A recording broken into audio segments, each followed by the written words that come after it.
Olá, meu nome é Marco Flávio Rezende, sou professor do Departamento de Economia da UFMG e o Grupo de Financiarização e Desenvolvimento, o FINDE, do qual eu faço parte, me convidou para falar sobre emissão de moeda como instrumento para combater a crise econômica. Isso porque recentemente surgiu na mídia um debate entre economistas de distintos matizes sobre a viabilidade de se emitir moeda para combater a crise. Se isso seria bom ou ruim, né? E os argumentos contrários é que isso geraria inflação e comprometeria a credibilidade do regime de metas de inflação. Bem, a crise econômica é gravíssima. Ela vai ser a maior da história da economia brasileira, o desemprego ainda vai subir muito mais e vai ter muito mais sofrimento na economia.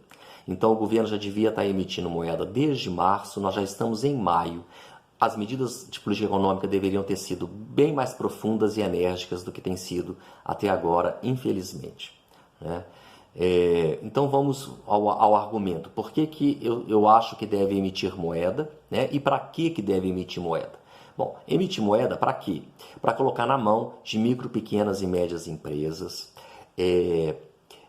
com taxa de juros, por meio de crédito, com taxa de juros zero, para começar a pagar daqui a 2 anos, carência de 2 anos, e com esse crédito seria para pagamento de salários e garantia de manutenção dos empregos. Seria também para um programa de renda mínima, quem dera permanente, mas pelo menos até meados do ano que vem, né? E não é para pagar R$600 por mês, não. É um salário mínimo e para um contingente muito maior, cerca de 100 milhões de pessoas. Tá? E, por fim, dinheiro para estados e municípios, né, que estão sofrendo, a arrecadação deles caiu muito, eles não estão conseguindo pagar funcionalismo e ainda estão tendo que ter gastos para combater a pandemia, né, construção de hospitais de campanha, compra de equipamentos, contratação de pessoal, etc. Então teria que emitir moeda para essas ações. Bom, qual é o argumento de que essa emissão de moeda vai levar à inflação, né, ou ao aumento da dívida pública? Né? Qual é o argumento? Eu vou explicar rapidamente, depois, se você não entendeu, não tem problema, porque eu vou detalhar. Tá? O que eles dizem é que se o governo emitir moeda, né, isso vai fazer surgir um excesso de liquidez no mercado, produzindo uma queda da taxa de juros em relação à meta Selic. A meta Selic é aquela meta estabelecida pelo Banco Central para combater a inflação. Então os juros têm que convergir para essa meta. Se o juro cai, o que o Banco Central é obrigado a fazer? Enxugar essa liquidez para o juro voltar e convergir com a Selic. E ele enxuga essa liquidez por meio de operações compromissadas, que significam aumentar a dívida do Tesouro. Então, já que o governo vai aumentar a sua dívida, para que emitir moeda e arriscar comprometer a credibilidade do regime de metas de inflação? Emite dívida de uma vez. Tá? Bem, eu acho que há um equívoco nesses argumentos. Eu vou explicar por quê. Primeiro, vamos lembrar que o Banco Central, o Comitê de Política Monetária, estimula uma meta Selic e aí ele tem que fazer a taxa de juros no interbancário convergir para esta meta. Os juros no interbancário é os juros que funcionam ali entre bancos, tá? Porque bancos também, um empresta dinheiro para o outro, etc. Bom, existe uma relação inversa entre o preço do título público e a taxa de juros. Então, como é que recentemente o Banco Central fez a taxa de juros cair de 3,75% para 3% ao ano? Ele entrou no mercado comprando títulos. O preço do título subiu e a taxa de juros caiu para 3% ao ano. E quando ele comprou títulos, o que ele entregou para o mercado? Liquidez. Então, existe um nível de liquidez que é compatível com aquela meta Selic de 3% que o Banco Central fixou. Tá? Então, quando o Banco Central emite moeda, uma parte da moeda acaba ficando em poder do público, mas outra parte acaba voltando para os bancos. E o banco, buscando alguma remuneração, vai comprar os títulos. O preço do título vai subir e o juro vai cair abaixo dos 3%.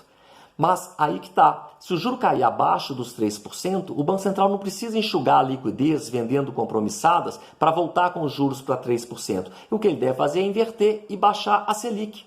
Então, em vez do juro perseguir a Selic é que vai perseguir a taxa de juros. Os juros vai caindo, porque o Banco Central está emitindo moeda para as medidas emergenciais. Isso vai provocar excesso de liquidez, o juro no interbancário cai e a Selic acompanha caindo também. Isso não vai gerar inflação. Em outros momentos isso seria loucura, mas o momento é extraordinário, impossível ter inflação, já tivemos uma deflação em abril de 0,31%.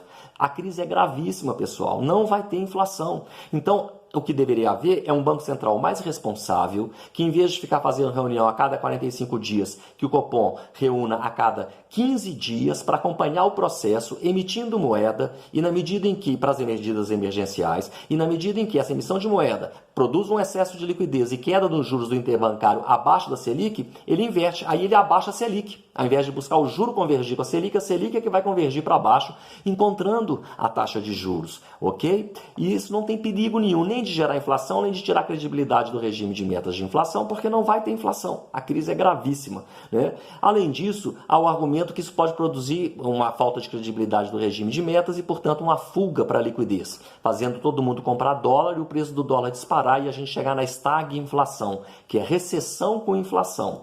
Ora, veja bem, se houver uma fuga para a liquidez, o Banco Central tem a opção de adotar controles de capitais, o que vai impedir essa fuga para a liquidez.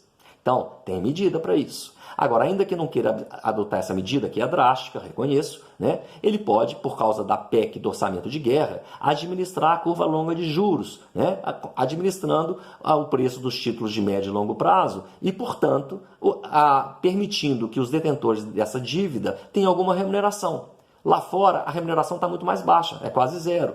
Então, é melhor ficar no Brasil com alguma remuneração.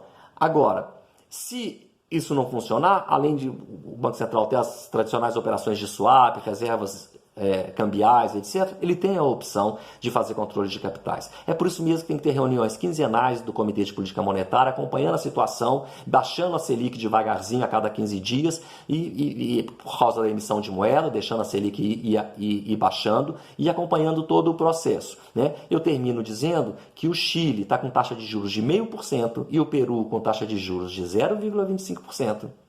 E ao que me consta, não está tendo nenhuma crise cambial, nenhuma fuga de capitais e crise cambial para nesses países. Então, eu não vejo por que não emitir moeda, a situação é dramática, as pessoas vão sofrer muito. E, para terminar, não é o isolamento social que está causando isso tudo.